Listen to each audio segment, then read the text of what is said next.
وحيودي الفضنا تمازيغ في الليغ تمازيغ في الليغ والليغ ذا الشثوى والليغ ذا نبذو والليغ ذا سمر والليغ ذا مالو جرو ذا سارو تمازيغ في الليغ تمازيغ في الليغ والليغ ذا الفكية والليغ ذي ليليا والليغ ذا مبويول والليغ ذي غيميا لا قال ذي فسيا تمازيغ في الليغ ورا الليغ ذانير ورا الليغ تيميا ورا الليغ ذانير.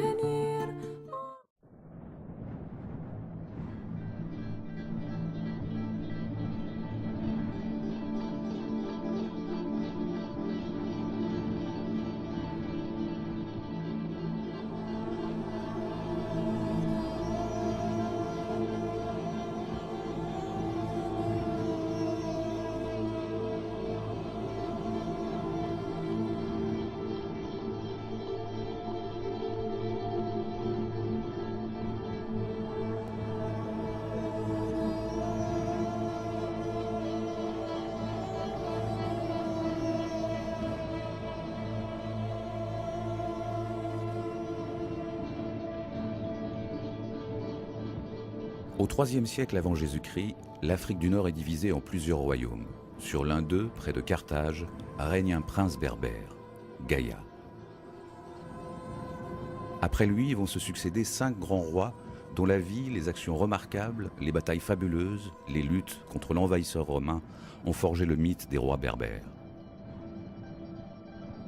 Personnages de légende, mais aussi hommes déterminés, Massinissa, Jugurtha, Juba, Juba II et Ptolémée n'eurent d'autres désirs, d'autres ambitions que de s'affranchir de l'occupant et de donner au fil des siècles une identité à leur peuple. Nous allons vous raconter cette grande histoire des Berbères, incarnée par leur roi et devenue au fil des siècles de véritables légendes vivantes. Donc pour commencer, il faut savoir que peu de peuples ont vu leurs origines générer autant d'interrogations, de thèses, de mythes, d'histoires que les Berbères justement. Une chose est sûre, en 2500 avant Jésus-Christ, on voit leur première représentation de Berbères, appelés alors Téméou ou Libyens, sur des stèles égyptiennes. On les reconnaît, barbus, coiffés avec une certaine recherche, portant des plumes d'autruche sur la tête, ayant beaucoup de tatouages sur le corps et armés de lances et de boomerangs. Par la suite, donc, ils ont eu un premier contact avec la civilisation grecque lors de la venue sur les côtes d'Afrique du Nord des peuples de la mer en 1227 avant Jésus-Christ. Mais la rencontre importante pour les Berbères va être l'installation en 814 avant Jésus-Christ d'une colonie phénicienne qui va fonder Carthage. De cette rencontre entre la culture phénicienne et la culture berbère va naître la civilisation punique qui va régner sur l'Afrique du Nord, on peut dire pendant près de 800 ans. Au premier temps historique, les Berbères se répartissent sur différents territoires d'Afrique du Nord. Nous retrouvons les Maures dans l'actuel Maroc, les Numides dans l'Algérie, la Tunisie et la Libye, les Garmantes qui sont dans les régions subsahariennes et les Gétuls qui nomadisent dans les steppes. La question de l'origine des Berbères s'est posée tout au long de l'histoire de l'Afrique du Nord. Ils occupaient à une certaine époque un large territoire qui allait de l'ouest de la vallée du Nil jusqu'à l'Atlantique et l'ensemble du Sahara. Ils y fondèrent de puissants royaumes formés de tribus. Ils subirent ensuite l'occupation romaine, la christianisation, l'invasion vandale avant d'être convertis à l'islam. Comme leur titre le laisse penser, les premiers rois berbères sont sans doute des chefs guerriers. En effet, ils s'appelaient des Adélides. 2 tribus principales vont se constituer en royaume.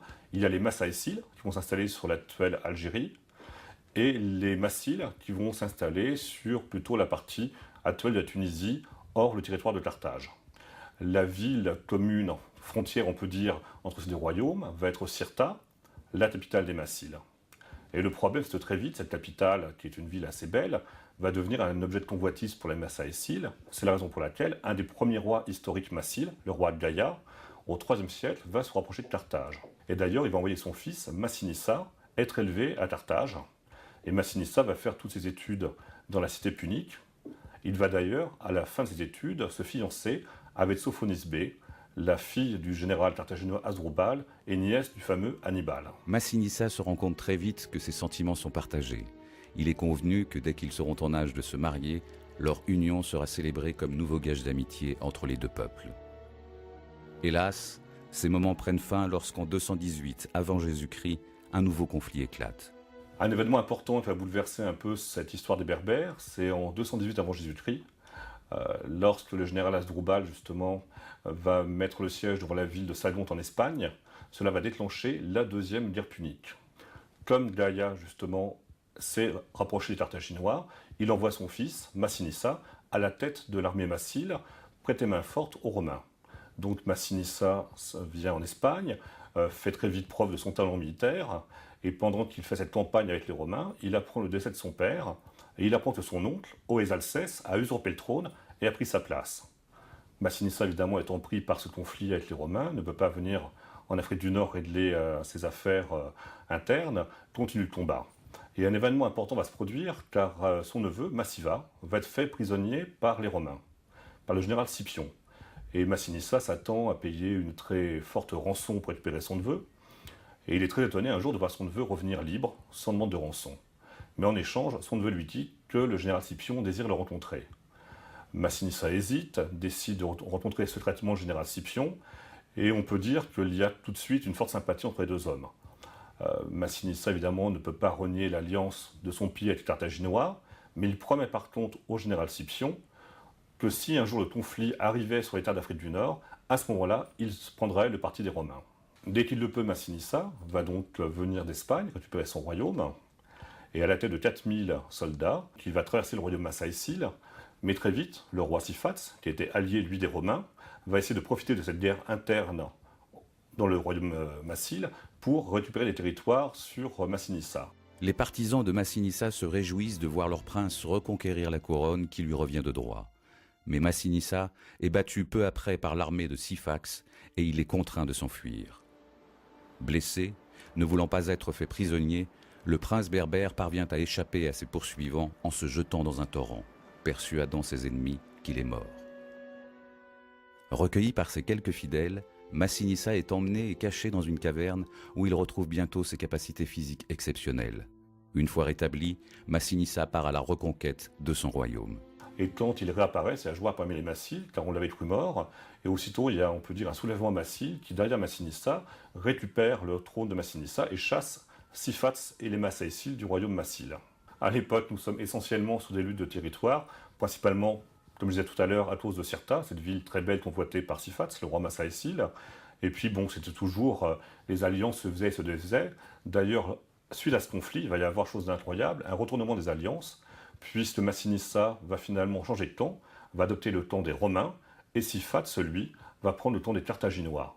Et pour remercier Siphax d'avoir repris leur camp, Siphax va obtenir la main de Sophonisbé, l'ancienne fiancée de Massinissa. Donc là, c'est un total retournement des alliances. Vers 203 avant Jésus-Christ, Massinissa finit par battre et capturer Siphax.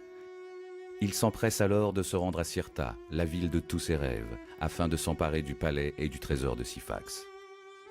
À son arrivée, il y découvre un autre trésor, la reine Sophonisbé. Dès qu'il la revoit, Massinissa retombe sous son charme et oublie tous ses griefs envers la jeune carthaginoise. Alors c'est une scène très célèbre dans l'histoire antique. Quand il entra dans le vestibule, sur le seuil même, il se trouva face à face avec Sophonisbé, fille du Carthaginois Hasdrubal. Elle le remarqua au milieu de ses guerriers. Ses armes le distinguaient comme son allure. Elle pensa que c'était le roi. En toi, elle ne se trompait pas, et se jeta à ses pieds, lui disant « Sans doute les dieux, ta valeur et ton bonheur, t'ont donné tout pouvoir sur nous. Mais s'il est permis à une captive d'élever une voix suppliante vers le maître de sa vie et de sa mort, si je puis toucher tes genoux, ta main victorieuse, je te demande avec prière, par la majesté royale que nous possédions hier encore, par le nom du peuple numide qui t'est commun avec Siphax, par les dieux de ce palais, puisses-tu recevoir de meilleurs présages à ton arrivée que Siphax à son départ, d'attenter cette grâce à une suppliante. Ce que tu dois craindre d'un Romain et une Carthaginoise, la fille d'Hasdrubal, tu le vois. Si tu ne peux rien de plus pour moi, je te prie et te conjure de m'arracher par la mort au despotisme des Romains. » Donc Massinissa, finalement, retrouvant son ancienne fiancée, retombe amoureux d'elle, décide de la sauver, et pour la sauver, décide de l'épouser sur le champ. Alors c'est sûr, c'est un peu curieux, parce qu'elle est toujours mariée officiellement à Siphax, mais Massinissa, en l'épousant, espère la sauver des Romains. Ça ne suffit pas, les Romains se saisissent même de la reine numide et l'envoient parmi les autres prisonniers de Scipion. Malgré la plaidoirie de Massinissa, il exige que la reine Massaécile soit remise aux représentants du peuple romain. Alors, fidèle à la promesse qu'ils se sont donnée, Massinissa fait porter à la belle captive une coupe contenant un breuvage empoisonné. En voyant l'esclave s'approcher, Sophonisbé comprend, et sans hésiter, elle boit le liquide mortel. Et dont elle préfère la mort à devenir captive romaine, et cette scène finalement va donner l'objet à des centaines d'œuvres tout au long du Moyen-Âge, de la Renaissance, même à l'âge classique. Le lendemain de ce jour funeste, Scipion décerne à Massinissa le titre de roi. Massinissa occupe les 53 ans de son règne à organiser et à enrichir son royaume. Une des premières tâches du roi est de développer l'agriculture à grande échelle. C'est en grande partie grâce à lui si l'Afrique du Nord fut le grenier à blé de Rome. Donc si vous voulez, le royaume de Massinissa, après l'effet de Siphates, va s'agrandir du royaume Massaécile. Donc le royaume de Massinissa va aller de la Moulouya. La Moulouya, c'était la frontière entre le Maroc et l'Algérie, jusqu'au territoire de Carthage. Donc Massinissa, qui au début avait un tout petit royaume, entre Cirta, l'actuelle Constantine, et puis le territoire de Carthage, va s'agrandir vers l'ouest, en allant jusqu'à la Moulouya, donc en allant jusqu'au Maroc. Ce n'est pas fini, il va agrandir par la suite son royaume, mais donc en 205 avant Jésus-Christ, déjà, Massinissa a considérablement agrandi son royaume. C'est que la langue punique, la langue des Carthaginois, était la langue officielle de sa cour, et il va principalement s'intéresser à encourager la sédentarisation des Berbères et à surtout développer l'agriculture. Et également, c'est le premier qui va créer une flotte berbère, aussi bien commerciale que guerrière. Ce qui était assez nouveau pour l'époque et assez intéressant à savoir. Le problème, évidemment, Massinissa donc, a agrandi son royaume. La deuxième guerre punique a pris fin par la défaite de Carthage. Carthage est soumise à un très fort contrôle des Romains. Et Massinissa, allié de Rome, se sentant finalement en position de force, constamment va faire des incursions de territoire carthaginois pour s'emparer de nouveaux territoires. Donc les Carthaginois vont à plusieurs reprises se plaindre auprès des Romains.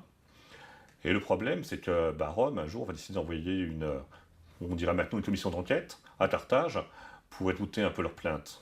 Et là, ça va être un choc parce que les Romains vont se rendre compte à quelle vitesse les Carthaginois sont remis de la deuxième guerre punique. Ils vont trouver finalement ce redressement de Carthage un peu comme une menace pour Rome, en se disant un peuple qui, 50 ans à peine après la fin d'une guerre, a pu ainsi se relever, qu'est-ce qu'on peut attendre de lui si on le laisse se développer, quoi. Et lors d'une nouvelle incursion de Massinissa en territoire carthaginois, ça va être le déclencheur que les Romains attendaient, et en 149 avant Jésus-Christ, donc, la troisième guerre punique est déclenchée. L'année suivante, au plus fort des combats, le roi berbère, sentant sa fin prochaine, demande à son ami Scipion de venir l'aider à organiser la succession sur le trône numide. Le général romain arrive trop tard. Il débarque dans un pays en deuil du grand roi berbère. L'œuvre de Massinissa a été considérable. Alors son règne a frappé ses contemporains, parce que déjà par son âge avancé, c'était assez rare à l'époque, par son destin exceptionnel, parce que c'était un homme de guerre valeureux, qui avait été en péril de mort, qui a régné 53 ans sur son pays, qui a développé son pays, et on sait que 10 ans après sa mort, ses sujets vont lui édifier un temple à Douga, en hommage justement à ce roi, et il a été l'objet d'un culte pendant plusieurs siècles. Alors pour bien comprendre l'importance que Massinissa représente pour les Berbères, il faut relire justement un passage de l'historien Mommsen. Les Libyens, avant lui opprimés, se relevaient à leurs propres yeux. La langue, les mœurs nationales reconquirent leur terrain dans les vieilles villes phéniciennes et jusque dans les petits Sladrandes. Le simple Berbère se sentit l'égal du Phénicien et bientôt son supérieur sous l'égide de la République. Un jour, les envoyés de Carthage à Rome s'entendirent répondre qu'ils n'étaient que des étrangers et que le pays appartenait aux Libyens. On sait que les Berbères rendaient un culte à leurs anciens rois. Vous savez, il y avait une ancienne coutume berbère en disant que si vous vouliez être inspiré par quelqu'un, il fallait passer la nuit sur sa tombe. Voilà, on était ainsi inspiré, on prenait un peu du courage de la personne. Et donc le fait que 10 ans après sa mort, on lui édifiait un temple, montre qu'il avait vraiment frappé les esprits. Donc Massinissa va être le premier roi berbère à manifester un intérêt pour la civilisation grecque. Et il va faire venir à sa cour des savants et des artistes grecs. Et cette tradition, on peut dire familiale, va perdurer tout au long des règnes suivants. Donc en 148 avant Jésus-Christ, quand Massinissa meurt, son fils Micipsa lui succède. Et 2 ans après, Carthage tombe. Alors Carthage ne tombe pas dans les sarcelles des rois massiles, mais devient la province romaine d'Afrique. Alors c'est une perte pour les Berbères, oui, parce que Carthage était une ville un petit peu symbolique, quoi. En plus, les Berbères, même s'ils avaient choisi le camp romain, étaient nourris de culture punique. Comme je disais tout à l'heure, la civilisation punique, c'est aussi bien de la culture berbère que de la culture phénicienne. Donc, comme la plus grande et la plus belle ville punique était Carthage, il est vrai que pour les rois berbères, ça aurait été, on peut dire, le joyau de leur couronne. Micipsa s'emploie à poursuivre l'œuvre de son père. Les 30 ans de son règne représentent dans l'histoire berbère une sorte d'âge d'or, le pays n'ayant plus connu, après la chute de Carthage, ni guerre, ni invasion. Donc Micipsa devient roi, il installe sa capitale à Cirta, Cirta dont actuelle Constantine. Alors c'est une ville qui est assez grande, on sait qu'à l'époque il pouvait lever facilement 20 000 fantassins et 10 000 cavaliers. Et Micipsa, comme son père, va s'intéresser à développer l'agriculture, et il va manifester le même intérêt pour la civilisation grecque. Il va même encourager l'implantation d'une colonie grecque dans son royaume. Alors le règne de Micipsa va rester dans le subconscient collectif, il va régner 30 ans, de 148 à 118, comme une sorte d'âge d'or, parce que finalement, après toutes ces années de guerre, les guerres puniques, avec les guerres avec les Massaïcides, là, pendant 30 ans, le pays va connaître une période de prospérité, de paix. Le règne du Micipsa va rester une sorte d'âge d'or pour les Berbères. Il y a en 125 avant Jésus-Christ qu'il va y avoir une invasion de sauterelles qui va détruire les récoltes, et suivi de peu par une épidémie de peste qui va tout de même faire 800 000 victimes parmi les Berbères. En dépit de ces deux catastrophes, le ressenti populaire restera tout de même 30 ans sans guerre, 30 ans sans crainte, 30 ans d'opulence, on peut dire. Et d'ailleurs, après sa mort, ses sujets lui édifieront un temple, cette fois-ci à Cherchel, et ils l'appelleront, et le dédieront au plus vivant des vivants, Micipsa. Le danger ne va pas venir de l'extérieur, mais de la famille même du roi. Déjà père de 2 fils, Yemsal et Adherbal, Micipsa, profondément bon, décide à la mort d'un de ses frères d'élever le fils naturel de ce dernier, Jugurtha, avec ses propres enfants. Ce choix représente une chance inouïe pour Jugurtha, qui n'avait à l'origine aucun droit sur la couronne des Massiles. Le jeune prince fait la preuve de ses nombreuses qualités et il devient très populaire auprès des Berbères. Micipsa comprend que son neveu peut représenter une menace pour l'avenir de ses enfants. La fin de sa vie va être un petit peu contrariée, on va dire, par son neveu. Il faut savoir que Micipsa a 2 fils, Aederbal et Yemsal, donc il n'a aucun problème de succession au trône. Et un des plus jeunes fils de Massinissa, Massinabal, avait eu d'une concubine un fils illégitime, Jugurtha. Jugurtha donc devient vite orphelin, et Micipsa, en dépit de la naissance inégale de son neveu, décide de l'élever avec ses fils. Donc Jugurtha vit à la cour de son oncle, il en fait très vite la fierté, c'est un jeune homme particulièrement brillant. Jugurtha devient très populaire, Micipsa finit par penser qu'il devient une menace pour ses fils, car il devient plus populaire que ses propres fils, et soudainement Micipsa pense régler le problème en envoyant Jugurtha à la tête de l'armée massile, prêter main forte aux Romains qui ont un conflit en Espagne. Micipsa y voit 2 avantages. Premièrement, il éloigne Jugurtha de son royaume. Le roi le nomme à la tête des troupes numides et l'expédie prêter main forte aux Romains qui se battaient en Espagne. Le jeune prince s'y couvre de gloire. Cette aventure lui permet de nouer de solides liens d'amitié avec de nombreux militaires romains, ce qui lui sera utile par la suite. À son retour à Cirta, Jugurtha est acclamé par le peuple. Micipsa, ne voulant pas rester en dehors des réjouissances, profite des festivités pour annoncer qu'il adopte Jugurtha. Et même les Romains disaient à Micipsa, vraiment, tu as de la chance d'avoir un neveu tel que lui. Enfin, ils font tellement pression que Micipsa, finalement, décide d'adopter Jugurtha en le mettant sur le même pied d'égalité que les 2 autres fils.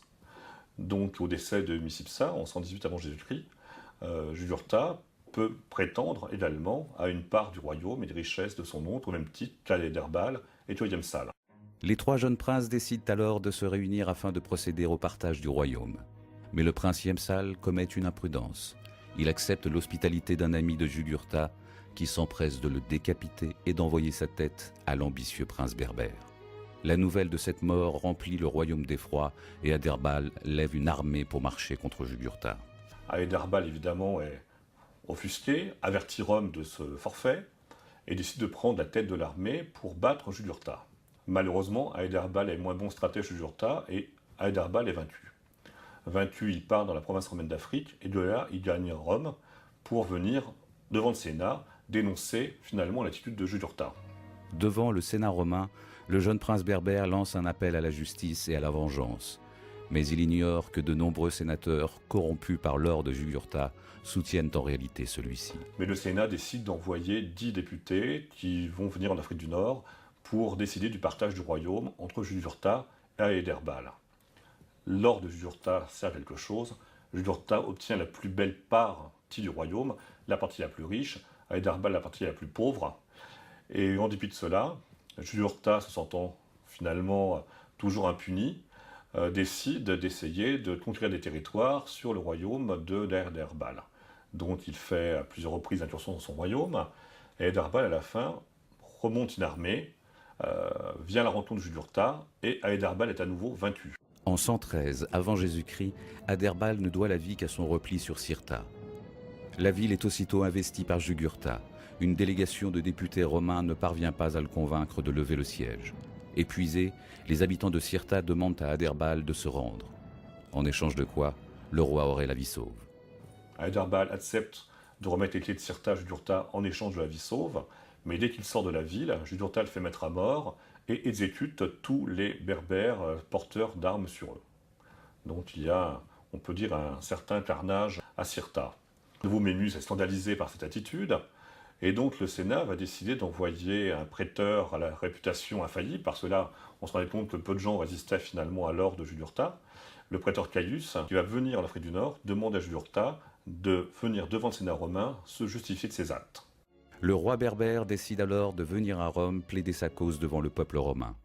Avec un peu moins d'or dans ses coffres qu'à son arrivée, Jugurtha repart de Rome, laissé libre par les sénateurs. C'est là qu'il lance cette phrase célèbre « Ô ville à vendre, elle disparaîtra bientôt si elle trouve un acheteur ». Donc Jugurtha revient en Afrique du Nord, et là franchement Rome se rend compte qu'ils ne peuvent pas non plus laisser impunis si longtemps à la tête de Jugurtha, et là une véritable expédition militaire est envoyée contre lui. En Afrique, le consul romain décide de réagir. Il envoie son frère à la tête de l'armée romaine mater le roi berbère. Par ruse, en pénétrant de nuit dans le campement, Jugurtha s'empare du général romain et lui impose un traité de paix, très avantageux pour le royaume massile. À Rome, la coupe est pleine, et là on décide d'une plus grosse expédition militaire pour combattre Jugurtha. Et là, cette fois-ci, en 109 avant Jésus-Christ, près de Galma, a lieu une bataille entre l'armée romaine et l'armée berbère, et Jugurtha est battu. Jugurtha est battu, et il commence à y avoir des défections autour de lui, et Jugurtha, finalement, va devenir méfiant, inquiet, se méfiant de son entourage. On le décrit comme étant quelqu'un devenu très inquiet ou très agressif. La chance semble alors changer de camp. Après avoir perdu plusieurs villes importantes, Jugurtha perd se réfugier auprès des Gétules dans le désert. Et là, il sent qu'il ne pourra pas tout seul reconquérir son trône, et donc il appelle à son secours Bottus, son beau-père, qui est le roi des morts, donc l'actuel Maroc. Et Bottus, qui avait essayé de devenir ami du peuple romain, et Rome avait refusé. Là, on ignore la raison pour laquelle Rome avait refusé. Il devait estimer à l'époque qu'il n'avait pas besoin de l'amitié de Bottus. Et Bottus se dit, après tout, puisque les Romains m'ont rejeté, je veux venir prêter main forte à mon gendre. Et l'armée de Bottus rejoint l'armée de Jugurtha. Et ils vont essayer ensemble de chasser les Romains du royaume massile. Bottus et Jugurtha vont subir toute une série de revers. Et donc, au fil du temps, Bottus va finir par se demander s'il a choisi le bon camp. Il en arrive à envoyer 2 émissaires auprès des généraux romains pour demander s'il ne pourrait pas trouver des intérêts communs. C'était, disons, une porte ouverte à un retournement de situation. Et finalement, les Romains lui demandent évidemment de lui livrer Jugurtha. On sait que Bottus a beaucoup hésité sur le parti à prendre. Il décide d'organiser dans son camp une rencontre entre les Romains et Jugurtha. Alors, Jugurtha est persuadé qu'il va lui livrer le général Marius, qui est le général romain. Marius est persuadé que Bottus va lui livrer Jugurtha. Et finalement, donc, quand tout le monde arrive au camp de Bottus, la rencontre a lieu sur un tertre pour que tout le monde les voit bien. Tout le monde se désarme, car c'était dans les conventions de la rencontre. Et dès qu'il est désarmé, Jugurtha est arrêté, ses compagnons sont massacrés, et donc Bottus livre son gendre à Marius. Même Bottus pousserait une mini jusqu'à offrir par la suite à Rome une statue en or représentant la livraison de Jugurtha aux Romains. Donc Marius va ramener Jugurtha à Rome, et le 1er janvier 104 avant Jésus-Christ, Jugurtha, habillé en roi, mais couvert de chaînes, va donc être exhibé lors du triomphe de Marius, derrière le char de son vainqueur. On sait qu'à l'issue de ce triomphe, Jugurtha va finir ses jours dans les prisons romaines, sous le Capitole. Alors, on ne sait pas s'il est mort de faim ou s'il est étranglé, mais enfin, en tout cas, on sait qu'il meurt en prison. Après Jugurtha, les Romains placent son frère Goda sur le trône massile. Le royaume connaît la paix pendant 17 ans. Ce n'est qu'en 108 avant Jésus-Christ, au moment où Goda meurt et où lui succède son fils Yemsal, que des troubles font de nouveau vaciller la couronne massile. À Rome, la guerre civile sévit entre le parti populaire de Marius et le parti aristocratique de Sylla. Lorsque Marius s'empare du pouvoir à Rome, l'agitation atteint l'Afrique du Nord et Yamsal est renversé au profit de son frère Yarbas, favorable aux idéaux démocratiques. Tandis que l'ordre revient à Rome avec le retour de Sylla au pouvoir, la situation ne change pas chez les Massiles, jusqu'à l'intervention d'un jeune général proche de Sylla, Pompée, qui bat Yarbas et rétablit Yamsal sur son trône. Yemsal, lui, va déléguer son fils, Juba, pour également défendre son point de vue. Jules César, qui n'était pas insensible au charme de Masinta, prend Phaétos pour le prince berbère, et finalement prend à partie Juba, et finit par l'attraper par la barbe. Et Juba va être très vexé de ce manque de respect, et donc voilà, c'était la première rencontre entre Juba et Jules César, et du fait ça va avoir des conséquences sur le reste de l'histoire berbère. C'est passé de cette façon-là. Finalement, le Sénat donne raison à Juba, et Jules César, pour sauver le prince Masinta, va finalement partir très vite avec lui, va l'héberger chez lui, et lui fera quitter Rome en cachette dans sa litière. À la mort de Yemsal, son fils Juba Ier, qui monte sur le trône, il va continuer l'œuvre de son père, et finalement, les protagonistes dont nous venons de parler, Pompée et César, vont se partager le pouvoir, tous les deux, en 60 avant Jésus-Christ, Jules César étant le beau-père de Pompée. Et les deux hommes sont également ambitieux, les deux hommes veulent finalement le pouvoir, mais c'est vrai que César est occupé avec la guerre des Gaules, et la guerre des Gaules prend fin en 52, et finalement la tension monte entre eux, et en 50 avant Jésus-Christ, la guerre civile éclate à Rome. À nouveau, donc une guerre civile qui aura des répercussions sur l'Afrique du Nord, puis évidemment il va y avoir le parti de Pompée, le parti de Jules César. Inutile de dire que Juba Ier n'hésite pas longtemps, c'est grâce à Pompée que son père va retrouver le trône. Jules César, on sait ce qu'il était advenu de leur rencontre, Jules César l'avait attrapé par la barbe, donc Juba, évidemment, par fidélité à Pompée, va prendre le parti de l'armée pompéienne. Et il est vrai que Pompée, au début, est nettement plus fort que César, il a plus d'armée, il a plus de soutien, puisque tous les royaumes périphériques de Rome soutiennent Pompée, et donc tout le monde donne Pompée finalement plus ou moins vainqueur. Au début du conflit, les forces en présence sont inégales. Si César peut s'appuyer sur les légions en Gaule, Pompée, lui, maîtrise l'Italie, l'Espagne et bénéficie également du soutien des États associés à Rome. Pourtant, à ce moment, César donne la pleine mesure de son génie militaire. Bien que le sort des armes leur soit favorable en Afrique, les Pompéiens connaissent un an après le début des hostilités une série de revers dans le reste de l'Empire.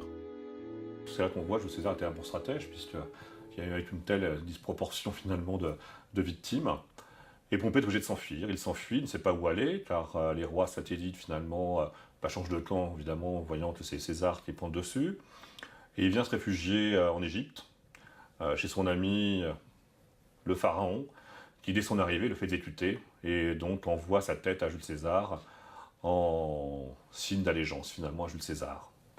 Dont dans le camp pompéien il y a cette consternation, et Juba, lui, décide de continuer le combat. Il refuse de baisser les armes, il refuse de faire allégeance à Jules César, et donc tous les débris, on peut dire, de l'armée de Pharsale, de Pompée, viennent se regrouper autour de Juba et de ses principaux généraux. Et on sait que Juba, là, finalement, a vraiment un rôle très important au sein de l'armée romaine, puisqu'il même se promène avec le manteau de pourpre, avec des insignes de son pouvoir.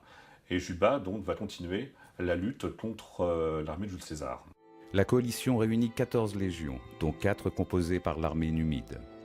Cette dernière aligne 120 éléphants de combat, elle comprend aussi des cavaliers armés de javelots. Donc la coalition de pompéienne se regroupe autour de Juba, on sait qu'ils arrivent à regrouper 14 légions, dont 4 sont exclusivement berbères. En 47 avant Jésus-Christ, Jules César débarque en Afrique, et en arrivant, sautant du bateau, il tombe face contre terre. Et les Romains étaient très superstitieux, et Jules César se disait, mais mes hommes vont penser que c'est un mauvais présage, et du coup il se relève tout de suite en disant « Afrique, je te tiens ». En 46 avant Jésus-Christ, lors de la bataille de Thapsus, il y a la dernière rencontre entre l'armée pompéienne et l'armée de César. Et là, on sait que l'armée de Juba, il y avait des éléphants. Quoi. Dans l'armée des rois Numides, il y avait toujours des éléphants de combat. Et les frondeurs romains, finalement, en blessant les éléphants vont paniquer et vont écraser finalement les propres soldats berbères. Quoi. Ça va faire une bataille monstre dans l'armée pompéienne, dans l'armée de Juba. Juba décide de s'enfuir, il ne veut pas être fait prisonnier par César, il ne veut pas être le sort de Jugurtha, d'être exhibé comme ça au char du vainqueur sous les colibets de la foule romaine, et décide de mourir en roi. Donc il décide de mourir en roi à Zama, une de ses capitales, et donc il fait dresser un immense bûcher, et il décide de s'immoler avec son trésor, ses fidèles et la population. Alors évidemment, ce n'est pas au goût de la population, qui elle n'a pas le goût du sacrifice, et lorsque le roi arrive avec un de ses généraux aux portes de Zama, la population fait fermer les portes de la ville. Seulement les gens n'ont pas envie de finir consumés dans le bûcher du roi Juba, donc Juba est un peu désœuvré, il ne sait pas où aller, et finalement il va avec un de ses généraux dans une de ses villas, dans une villa royale, et là il commande un très bon festin, on sait qu'ils font un bon festin tous les deux, et ils décident de se battre à mort. Le roi berbère décide de livrer un combat à mort avec un de ses fidèles. Victorieux de son compagnon, Juba demande alors à un esclave de l'achever. Donc du 20 septembre au 1er octobre 46 avant Jésus-Christ a lieu le triomphe de Jules César à Rome. Triomphe qui est fait pour célébrer ses victoires sur la Gaule, sur l'Égypte et sur l'Afrique. Et pour chaque pays, il y a un jour de consacré, et pour chaque pays, il faut évidemment soit exhiber un souverain, soit exhiber un des chefs du pays, voilà, qui est toujours enchaîné au char du vainqueur.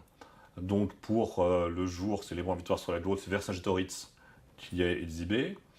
Pour le triomphe sur l'Égypte, c'est Arsinoé, la sœur de Cléopâtre, qui était son ennemie, qui est exhibée.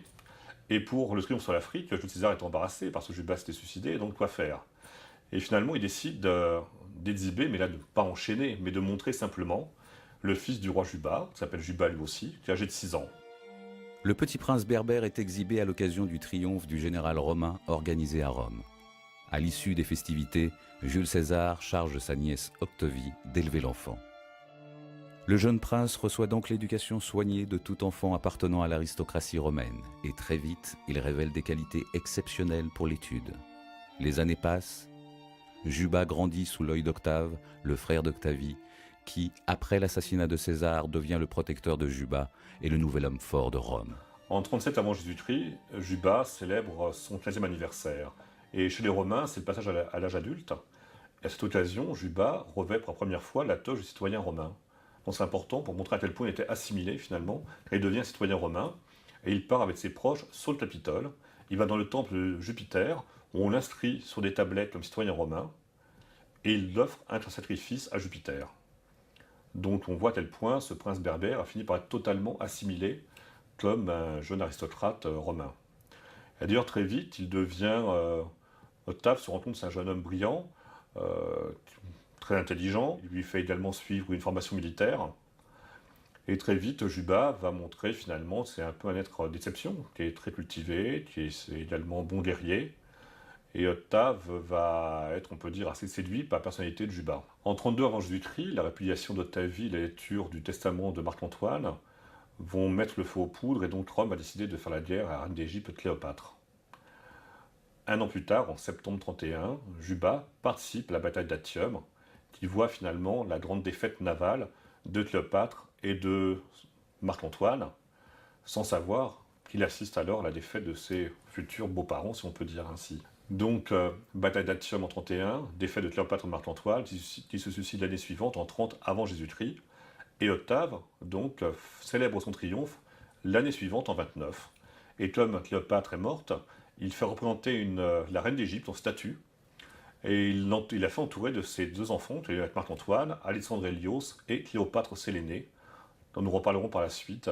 Et pareil, ces deux petits princes finalement égyptiens, nés des amours de Cléopâtre et de Marc-Antoine, pareil que Juba, qui arrivent à Rome, qui sont exhibés lors d'un triomphe du vainqueur de leurs parents, expérience encore, on pense, traumatisante, et Octave les confie une fois de plus à cette chère Octavie, qui décidément devait avoir un don pour élever les enfants, et Octavie élève donc à nouveau Alexandre Hélios et Cléopâtre Sélénée au sein de sa famille. À partir de son triomphe, Octave n'a plus d'ennemis, Octave n'a plus de concurrents, il va donc instituer le Principat. Le Principat, ça va être l'acte fondateur de l'Empire romain. Et d'ailleurs, à ce moment-là, il se fait appeler Auguste. Et donc, on peut dire que c'est à partir du triomphe d'Octave en 29 avant Jésus-Christ qu'est l'acte fondateur de l'Empire romain. Donc, Octave règne sur un empire immense, mais il se rend compte que l'Afrique du Nord, pour la conserver sous le joug romain, ça nécessite beaucoup de fonctionnaires, ça nécessite beaucoup de soldats. C'est assez coûteux finalement pour Rome de conserver l'Afrique du Nord sous le joug romain. Et finalement, fier en la fidélité de Juba, séduit par son intelligence, en 25 avant Jésus-Christ, il décide de lui confier la couronne de Maurétanie. La Maurétanie comprend l'actuel Maroc et l'Algérie.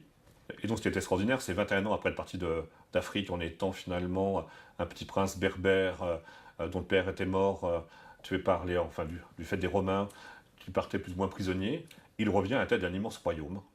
Et donc Juba va s'installer à Yol, qu'il va rappeler Caesarea, en hommage à Octave Auguste, Caesarea qui est maintenant à la ville de Cherchell en Algérie. Sous son impulsion, Caesarea, ville presque aussi étendue que Rome, devient une superbe cité et une plaque tournante du commerce méditerranéen. Temples, jardins, théâtres, et même, alors que Rome n'en possédait pas, un amphithéâtre aux dimensions impressionnantes viennent au fil des ans embellir la ville. Alors comme Octave aimait les choses, il va également lui donner une épouse. Tout bon roi, il doit y avoir une bonne reine, et donc en 19 avant Jésus-Christ, Juba épouse Cléopâtre Sélénée, donc fille de Cléopâtre et de Marc-Antoine, dernière des Ptolémées, car les autres hommes de la famille ont été exécutés évidemment pour ne pas faire de tort à Rome en Égypte. Donc finalement, c'est extraordinaire ce destin de ces deux princes, finalement, enfants de rois suicidés contre Rome, et qui finissent par régner ensemble en Afrique du Nord. Alors Cléopâtre Sélénée, c'est important, parce que vous savez, souvent on dit, mais quelle était finalement, comment les femmes étaient considérées à telle époque? On ne sait pas vraiment comment les femmes étaient considérées à l'époque des rois berbères. Par contre, c'est important, c'est de voir comment était considérée la reine, car souvent c'est le reflet de la condition de la femme dans le pays. Et on sait que Cléopâtre Sélénée est totalement associée au trône. Elle est couronnée, elle frappe des monnaies à son effigie, donc ce n'est pas simplement l'épouse du roi, elle est reine de Maurétanie. Et donc elle va avoir une grande influence sur Juba. On sait qu'elle s'exprimait simplement en grec, et elle va participer très fortement à la propagation des religions égyptiennes en Afrique du Nord, dans les royaumes berbères, puisqu'on sait qu'à Caesarea va faire édifier un temple consacré à Isis, au sein duquel Juba conservera un crocodile sacré. Juba et Cléopâtre Sélénée s'installe à Caesarea, et Juba va donc se préoccuper de développer cette capitale. Il faut savoir que Caesarea à l'époque a la même superficie que Rome, environ 370 hectares, et c'est une ville très belle. Juba va la couvrir de temples en marbre, il y a des jardins, il y a un théâtre, il y a même un amphithéâtre, alors que Rome n'avait pas d'amphithéâtre à l'époque, un amphithéâtre dont la selle fait 101 mètres de long. Également, s'inspirant d'Alexandrie, la patrie de sa femme, il fait édifier un phare haut de 38 mètres. Donc il faut imaginer cette ville comme étant une capitale somptueuse. D'ailleurs, tous les voyageurs de l'époque l'ont décrite comme étant une très belle ville, pleine de statues, d'œuvres. À prix d'or, Juba fait venir à Caesarea des artistes grecs qui font des copies d'antiques, qui font des nouvelles œuvres. Et donc c'est une ville vraiment réputée dans tout le bassin méditerranéen, dont elle devient un peu la plaque tournante même commerciale. Alors, ça devient un peu le point de passage obligé comme comptoir commercial. Et il est important de savoir que dans les exploitations berbères, les personnes qui travaillent ne sont pas des esclaves comme à Rome, mais des personnes locales qui sont libres, et donc qui sont payées pour leur travail. Il n'y a pas d'esclaves qui travaillent dans les exploitations des rois berbères et des princes berbères. Il n'y a pas que cette région-là qu'il va développer, il va également développer la région de Volubilis, dans l'actuel Maroc, qui est également une de ses villes royales. Il va également s'occuper de développer la région de Litsus, dans l'actuel Maroc, où donc il va inciter à l'implantation d'entreprises de salaison. Et lors de fouilles récentes, on a retrouvé 10 grands ateliers et plus de 147 bassins, montrant un peu la prospérité de la région, car toute la région de Litsus va vivre grâce à la salaison. Le royaume s'enrichit, le roi aussi, et donc il peut, en toute quiétude, mener une vie fastueuse dans ses palais. Et on sait qu'il y avait une cour très raffinée, dans laquelle le grec était plus ou moins la langue officielle. Il a également mis à la mode des tables en racines de thuya, de l'Atlas romain. Il faut savoir que ces tables ont fait fureur au sein de la haute société romaine, à un tel point qu'une table en thuya valait l'équivalent d'une belle propriété romaine. Donc c'était une source de revenus également importante.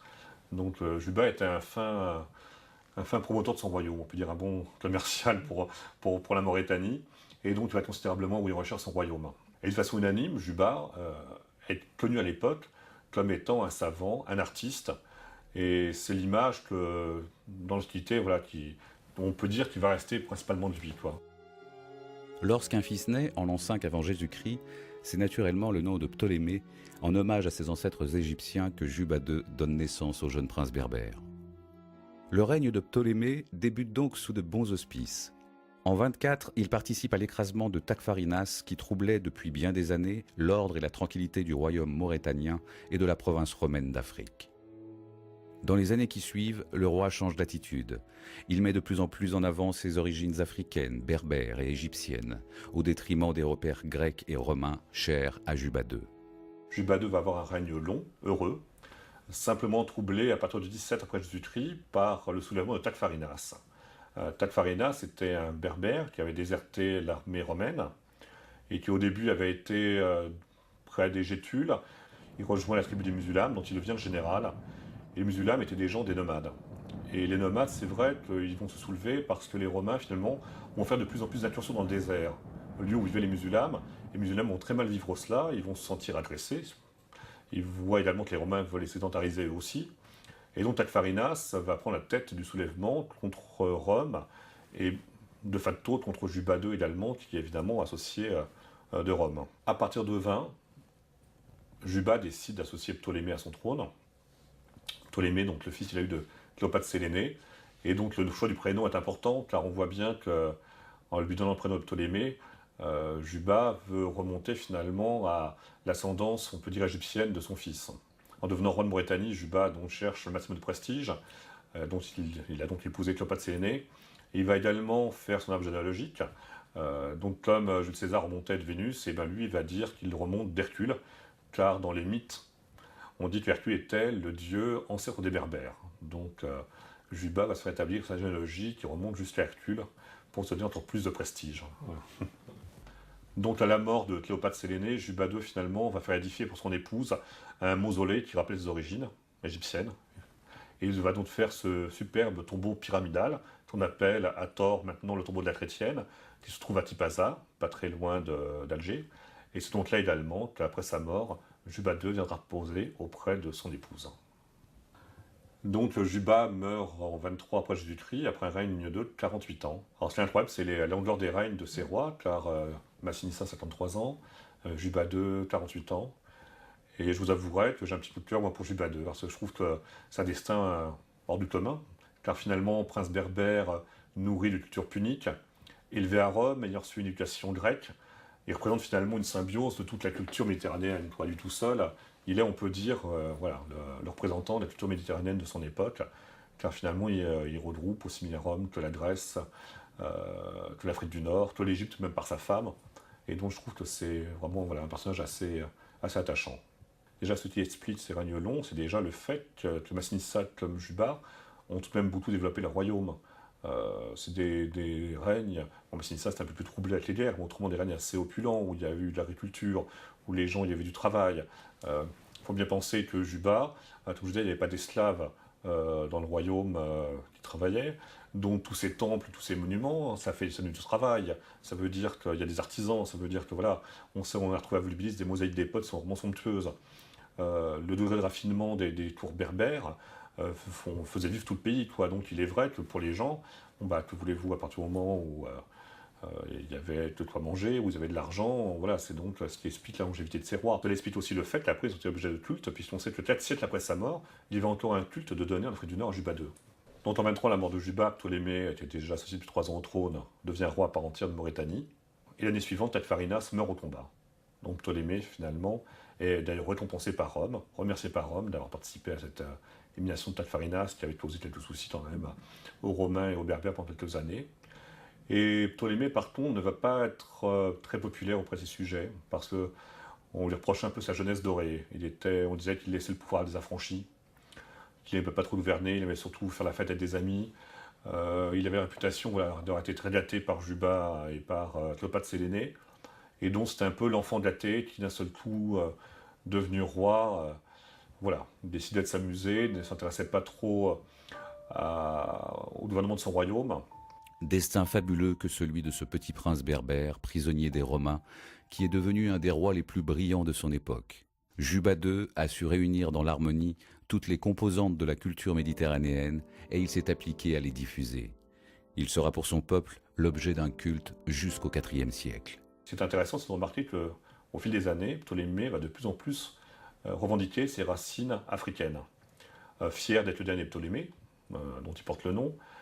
D'ailleurs, si on peut voir au Louvre un buste de Ptolémée jeune et un autre, disons, à un âge plus adulte, l'âge adulte. Et il est intéressant de voir justement les bustes des rois berbères qu'on savait au Louvre. Il y a déjà un buste du roi Juba Ier qui là a des types très africains, avec une barbe bouclée, des cheveux crépus, qui a vraiment une représentation en statue assez africaine. Après, on passe à Juba Ier, qui lui, totalement assimilé par les Romains, étant lui-même citoyen romain, va se faire représenter toujours de façon, on peut dire, à la manière grecque ou gréco-romaine, une facture très classique. Le buste de Ptolémée enfant, fait sous le règne de Juba, va lui aussi reprendre cette tradition finalement de représentation très gréco-romaine. Sur le buste de Ptolémée, à l'époque de la maturité, on peut dire, on voit finalement qu'il reprend un type africain, on voit avec un peu un début de barbe, des cheveux un peu bouclés, et on sait que Ptolémée était très fier de ses origines africaines. Par contre, il verra un fait important pour lui, étant un petit-fils de Marc-Antoine par sa mère, il va avoir un cousin très connu, Caligula. Caligula devient empereur de Rome, et Caligula au début est un empereur plein de promesses, et en 37, Caligula tombe gravement malade. Pendant sa maladie, sa famille va se réunir en se disant, s'il décède, qu'allons-nous faire de l'Empire? Finalement, Caligula ne meurt pas, guérit si on peut dire, car il guérit, mais on peut dire qu'il est fou. Et après ce moment-là, il va vivre un peu avec des névroses obsessionnelles, et en 38, il demande à Ptolémée de quitter son royaume et de venir auprès de lui à Rome. Donc Ptolémée obéit, vient auprès de Caligula à Rome, et on sait que Ptolémée s'habillait toujours en simple toche blanche par respect pour Caligula, qui lui était en pourpre.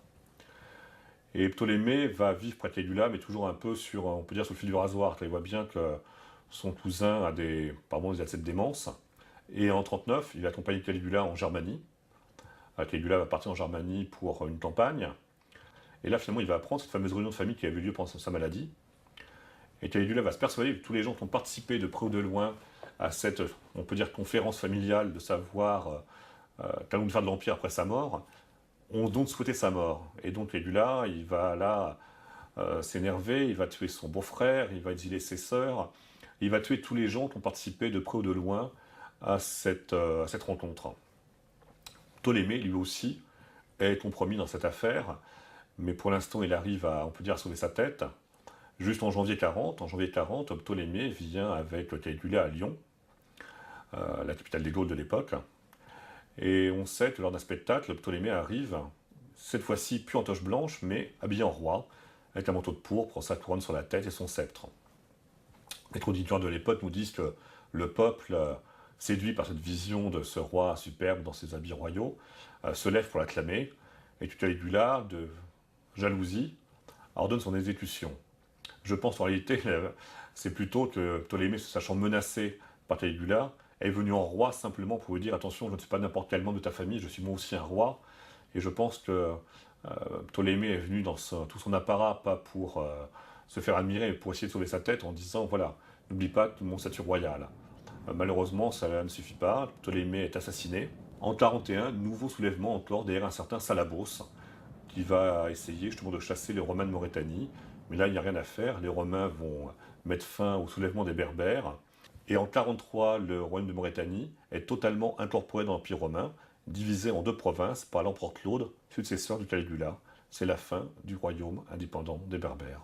Si je devais choisir un mot pour chacun de ces rois, je dirais Massinissa le conquérant, Micipsa le gestionnaire, Jurta le machiavélique, Juba Ier le fidèle, Juba II le savant, et Ptolémée le roi de l'Est. Finalement, ce qui est formidable de ces rois berbères, enfin les Massiles surtout, c'est que pris entre le grand royaume massaïcile et le territoire de Carthage, ils étaient un petit peu étranglés, ils vont finir par aller de la Moulouya, donc au Maroc, jusqu'à la Plismania en Libye, et tout ça par une politique d'alliance, de guerre. Finalement, quand leurs choix politiques vont être malheureux du fait finalement de la victoire de César, retournement de situation, puis finalement l'héritier du trône va redevenir à nouveau un roi prestigieux. Donc c'est une extraordinaire épopée de victoire, de retournement et de rebondissement, si je puis dire, puisque voilà, Juba II revenant sur le trône de ses ancêtres si longtemps, quelques années après, 21 ans après en avoir été chassés, c'est extraordinaire comme épopée. Ouais. Mais c'est vrai que constamment, les rois berbères, finalement, vont subir, de toute façon, si on est rendu compte, l'histoire de la guerre civile, etc., vont subir la politique royale de Rome. Matériellement, ce qui reste de cette époque, il y a un très beau tombeau numide à Douda, en Tunisie. Il y a également des ruines à Cherchell, l'ancienne capitale de Juba. Il y a également les ruines de Volubilis, où on peut voir des mosaïques d'époque de Juba. On voit également, dans ce qu'on appelle actuellement la maison du gouverneur, on pense que c'était le palais de Juba. Donc on voit encore le plan au sol de ce palais. Et on voit surtout le tombeau de la chrétienne près de Tipaza en Algérie, qui était le tombeau où ont été inhumés Cléopâtre Sélénée et Juba II. À travers l'histoire, les Berbères et leurs langues ont connu des influences romaines, puniques, arabes, turques ou encore françaises. Ce qui fait que de nos jours sont appelés officiellement berbères les ethnies du Maghreb, parlant, se considérant et se réclamant berbères. Massinissa, fils de Gaïa, fut donc l'artisan de l'unification des Berbères. Jugurtha, roi de Numidie, tenta à son tour de l'unifier et de l'agrandir aux dépens des Romains. Juba essaya à son tour, après de nombreux conflits, de récupérer quelques territoires et villes. Mais la défaite de ses alliés pompéiens le contraignit au suicide. Juba II fut sans doute le roi le plus savant. Il écrivit plusieurs traités d'histoire et de littérature. Le roi Ptolémée, fils et successeur de Juba II, fut assassiné par l'empereur Caligula. Ces 5 rois ont marqué une période importante de l'histoire des Berbères, et ils ont sûrement fondé l'identité d'un peuple tout entier.